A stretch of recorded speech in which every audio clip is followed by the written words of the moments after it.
Let's take a look at this video of these little kids. They were offered the option of having one marshmallow immediately or two marshmallows 15 minutes later. And you've got some very cute videotape of this experiment, so let's take a look. Okay.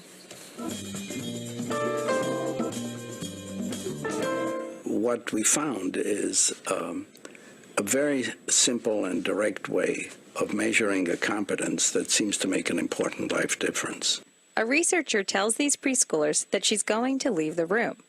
If they wait for her to come back without eating the marshmallows, they'll get 2 marshmallows. Or they can ring the bell and she'll come back right away. But then they only get 1 marshmallow. I won't ring the bell. You won't ring the bell? Okay.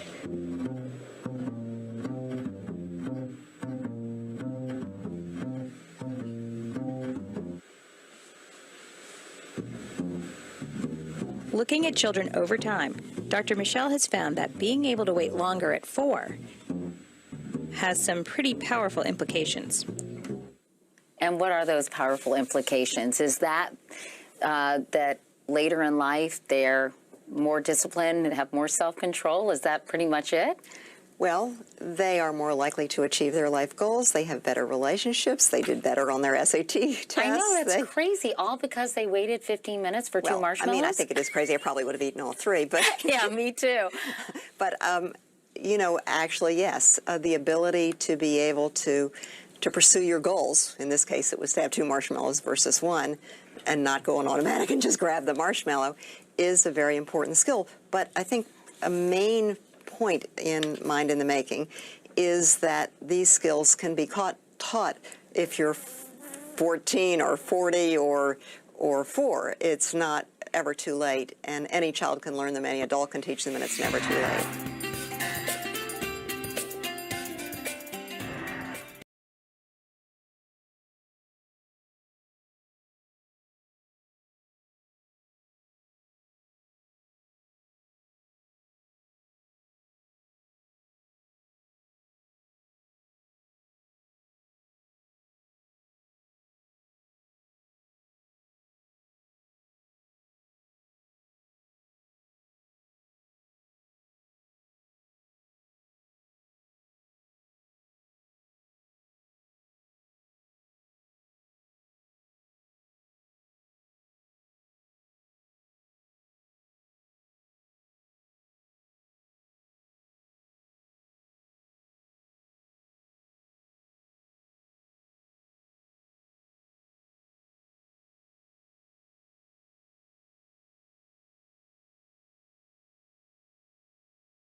Before we discuss political systems, however, it's helpful to address the confusion that has been spread about the political spectrum.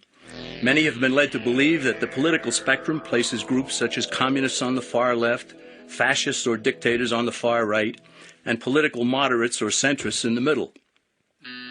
However, a more accurate political spectrum will show government having 0 power on the far right to having 100% power on the far left. At the extreme right, there is no government. The extreme left features total government under such labels as communism, socialism, Nazism, fascism, princes, potentates, dictators, kings, any form of total government. Those who claim that Nazis and fascists are right-wing never define their terms. This amounts to spreading confusion. Toward the middle of the political spectrum can be found the type of government limited to its proper role of protecting the rights of the people. That's where the Constitution of the United States is. Those who advocate such a form of government are really constitutional moderates. So let's analyze the basic forms of government. They are monarchy or dictatorship ruled by one, oligarchy ruled by a few, democracy ruled by a majority, republic ruled by law, and anarchy, which is ruled by no one. In discussing these 5, we'll see that they can be narrowed down to even fewer.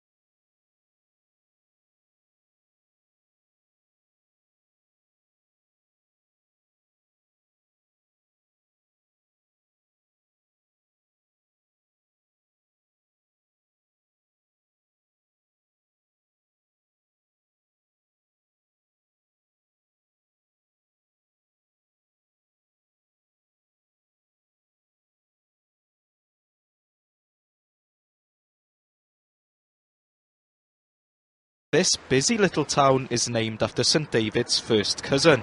It's also a Welsh language stronghold. According to the 2001 census results, 70% of the town's population could speak Welsh. But even here, the language may not be completely safe. The Welsh Language Board expects last year's census results to show a fall in the number of Welsh speakers living in its northern and western heartlands. One of the main reasons for that, the board says, is migration.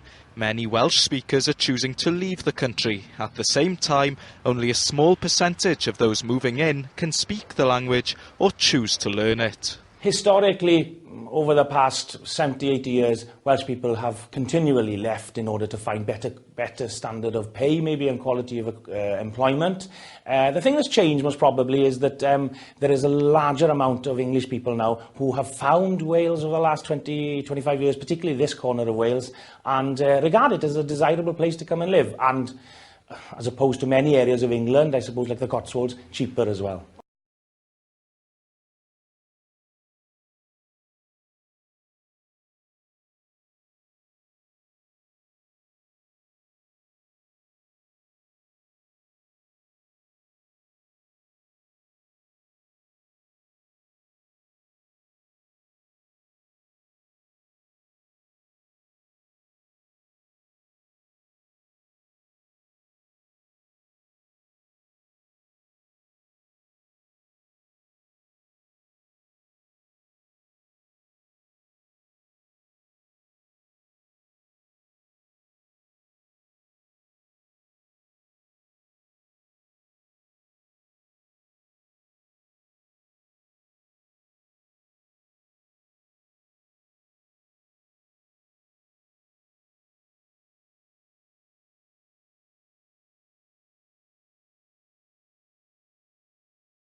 A language dies when the last person who speaks it dies.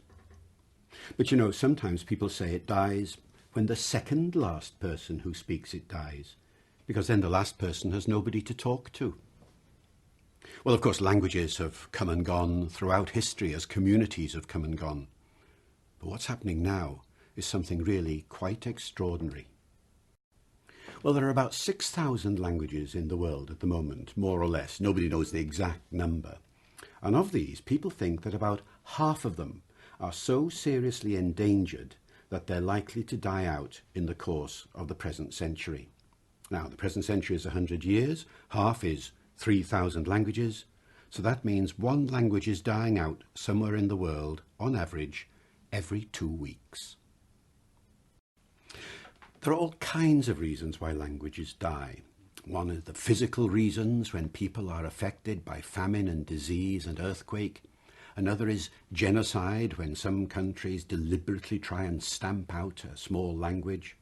But the main reason is globalization. That is, there are some huge languages in the world like English and Arabic and Spanish and French, and these are like steamrollers, crushing the smaller languages that they find in their path. A great deal can be done to preserve an endangered language. The first thing is that the people themselves must want the language to be preserved. That's very important. The second thing is that the powers that be must want the language to be preserved. They must have a respect for the minority languages that are in their care. And the third thing that has to be there, of course, is cash. It costs quite a lot of money to preserve an endangered language.